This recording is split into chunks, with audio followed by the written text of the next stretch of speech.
The first thing I noticed wasn't her laughter. It was the silence where mine used to be.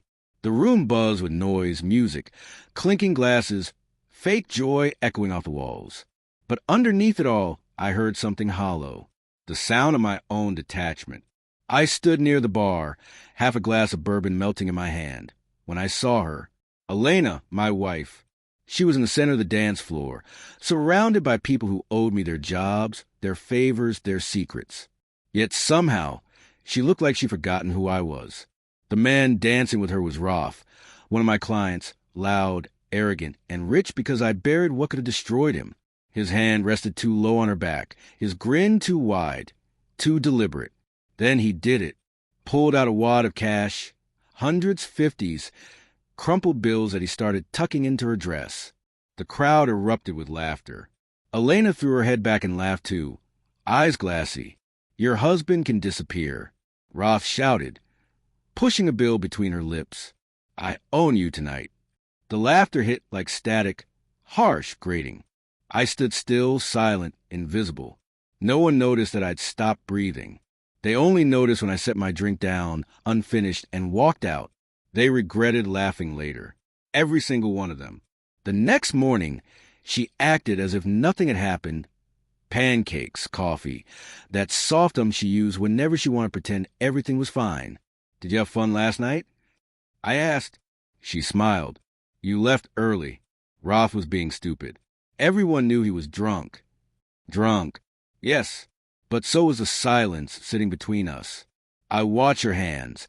Steady, practiced, guiltless. That's when I realized she'd learned how to lie, without blinking, before she left for work. She kissed my cheek, leaving a perfect scarlet mark. I didn't wipe it off. At my desk later, I replayed it all. The money, the words, the laughter.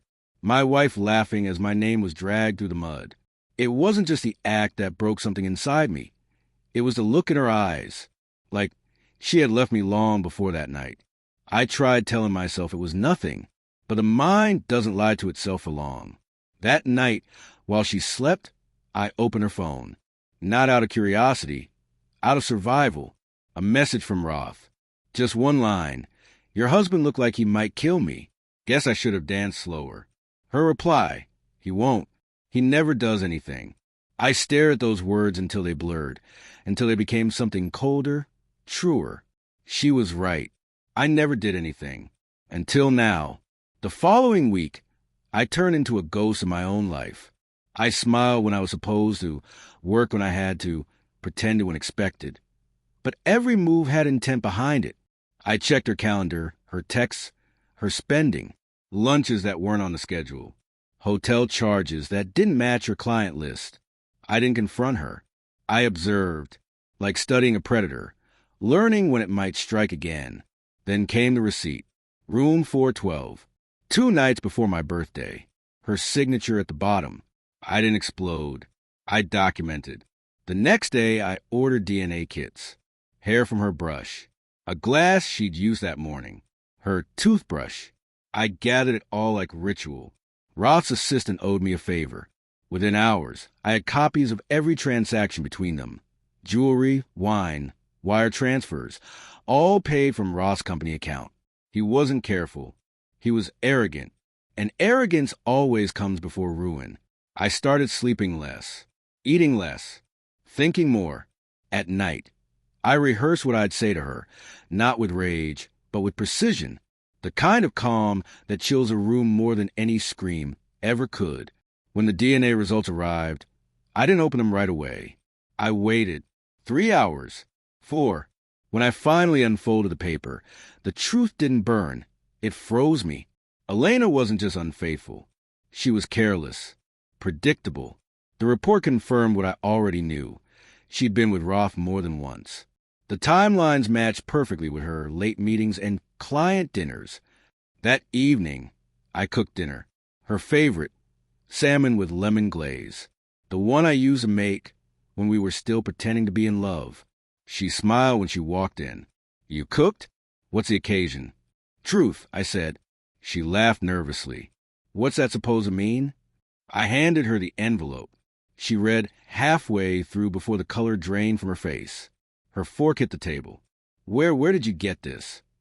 I said nothing, just watched her unravel.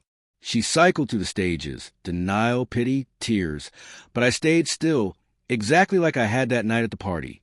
Because silence, I'd learned, cuts deeper than words ever could. 2 nights later, Roth threw one of his usual parties, a circus of excess. I showed up uninvited. The room went quiet when I walked in. Elena wasn't there.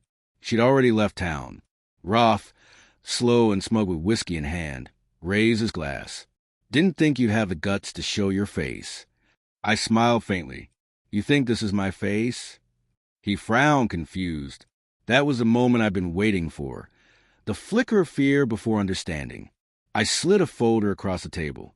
Inside were photos, financial records, text messages, everything tying him not only to my wife, but to his offshore laundering scheme, the one I'd once helped him cover up. You said you owe me. I whispered, but I own you now. He flipped through the pages, his skin going pale. Sweat gathered at his temples. If these reach the board, I said quietly, you'll lose everything before sunrise. Unless, of course, you resign quietly. No shouting, no threats, just consequences.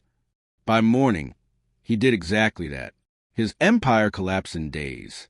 Elena came back to find the locks changed, her accounts frozen, her comfort gone. I left her a note. You were right. I never did anything. Until now, a month later, the house was quiet. Truly quiet. No perfume. No laughter pretending to be love. Just peace. The kind that doesn't ask for explanation. Sometimes I replay that night in my mind. The music, the bills, the laughter. But it doesn't sting anymore.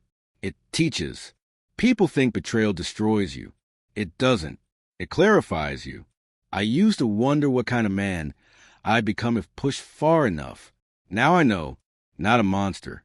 Not a victim. Just a man who learned that absence can be the loudest revenge. And as for Roth, he knows exactly who I am now. He'll never forget. Neither will she.